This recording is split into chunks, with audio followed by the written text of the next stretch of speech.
अनुपमेची नजर कॅलेंडरवर गेली. आज कदाचित वसंत येईल असं तिच्या मनात येत असतानाच दारावरची बेल वाजली. आत आलेला वसंत आतुरतेनं अनुपमाकडे पाहत होता.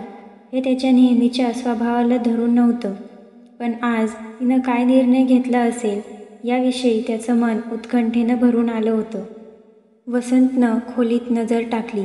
तिथं काहीही बदल नव्हता. नेहमीप्रमाणे फुलदाण्यांमध्ये तीच पांढरी निळी फुलं होती. साधी वाईलची धुतलेली साडी नेसलेली अनुपमा. घर नेहमीप्रमाणे अतिशय स्वच्छ आणि नेटकं दिसत होतं. डॉक्टर, चहा आणते तुमच्यासाठी, म्हणत अनुपमा उठली. तिच्या चेहऱ्यावरील भाव पाहून वसंतला काहीच अंदाज बांधता येईना. तोच सुंदर चेहरा, तेच चेहऱ्यावरील मंद हास्य, तोच चेहऱ्यावरील अगम्य अलिप्त भाव. काय विचार केला तुम्ही? न राहून वसंतनं विचारलं. गेले 8 दिवस मी विचार करत आहे डॉक्टर. तुम्ही मला विसरून जा. का? डॉक्टर, मला हा संसार, नवरा, घर, मुलं, आई, भावंडं ही सगळी नाती खोटी वाटतायत.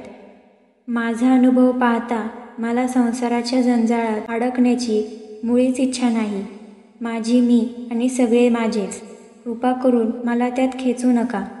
तुम्ही तुमच्या गावी अवश्य जा. तिथं शेकडो रोगी तुमची वाट पाहत असतील. त्यांच्या सेवेत रममाण होणं ही तुमच्या जीवनाची अदम्य आशा आहे. माझ्या जीवनाचा मार्गच वेगळा आहे. डॉक्टर, खेड्यामध्ये किंवा आपल्या जगात माझ्यासारख्या कोड असलेल्या स्त्रीच्या वाट्याला एकतर तिरस्कार येतो किंवा दया. मी त्याचा भरपूर अनुभव घेतला आहे. मी तुमच्याबरोबर गावी आले की मला पुन्हा त्याच अनुभवांना सामोरं जावं लागेल. तुम्हाला त्याचं फार दुःख होईल. तुम्हाला दुःखी करायला मी जबाबदार झाले तर मलाही वाईटच वाटेल ना? तुम्हाला मात्र याच लोकांबरोबर राहायचं आहे.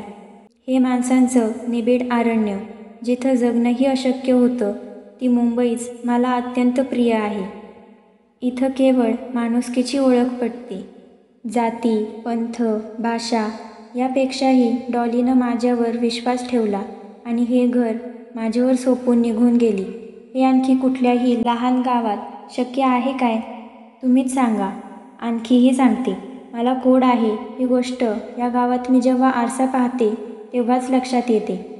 पदोपदी मला त्याची आठवण करून देणारी माणसं इथं माझ्या जवळपास नाहीत. तुम्ही दया करा.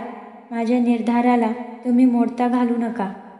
अनुपमा, तुमचं पुढचं जीवन खेड्यात राहावं लागेल म्हणून तुम्ही हे म्हणताय काय? तसं नाही. मी मुंबई का सोडू शकणार नाही त्यामागचं कारण सांगितलं मी.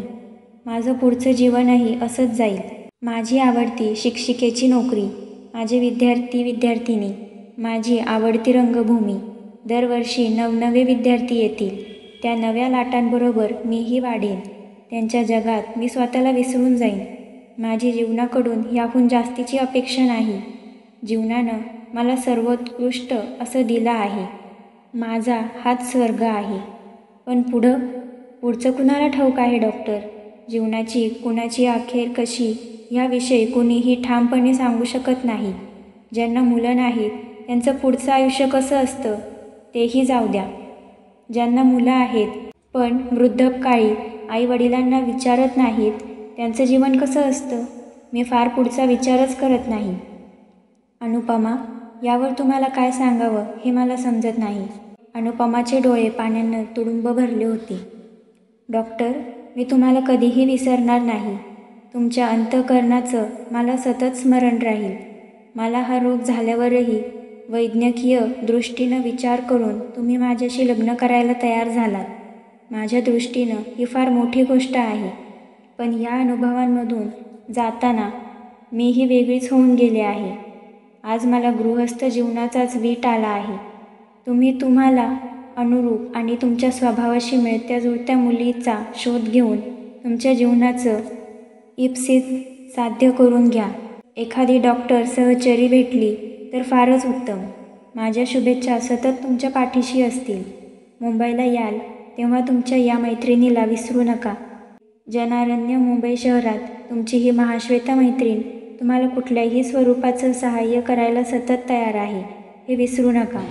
आपल्या दोघांमधला स्नेह लग्नात रूपांतरित होऊन संपून जायला नको, हे 8 दिवसही आपण मित्रांप्रमाणे राहूया आणि 8 दिवसांनंतर उत्तम मित्रांप्रमाणे परस्परांना निरोप देऊया. तिच्या डोळ्यांमधले अश्रू बांध फोडून ओघळू लागले. तिनं संपूर्ण विचार करून बुद्धीच्या आधारे हा निर्णय घेतला असला तरी तिच्या भावनांना अश्रुरूपानं वाट मिळाली होती. ते लपविण्यासाठी ती आत निघून गेली. भावनावेग कमी झाल्यावर ती बाहेर आली तेव्हा तिच्या हातात एक प्लॅस्टिकची पिशवी होती. डॉक्टर, तुमचं गावी जायचं कधी ठरलं? माझी आठवण ठेवा. ही माझी एक लहान भेट. तुम्ही माझी काळजी करू नका. तुमचे सत्या इथंच राहणार आहेत.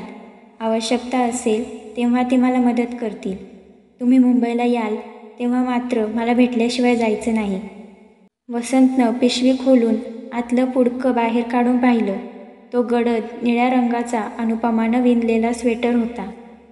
अनुपमानं चेहरा हसरा केला. वसंतही भावविवश होऊन हसला. मनात येत होतं, थोडी आधी अनुपमाशी ओळख झाली असती तर एवढं अमूल्य रत्न मी गमावलं नसतं. हिच्या मनातली भावना दृढ होण्याआधी का भेट झाली नाही?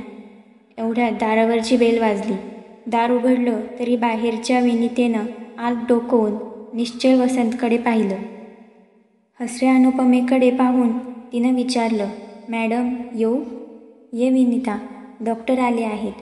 विनिता आत आली. वसंत पुढे आपलं काम अनुपमाला सांगावं की सांगू नये अशा विचारात असताना अनुपमा म्हणाली, काय गं, काय काम होतं? मॅडम, आमच्या कन्नड संघाच्या नाडहब्बासाठी तुम्ही कुठलं नाटक बसवायचं ठरवलंय? तुम्ही नाटक सादर करणार आहात.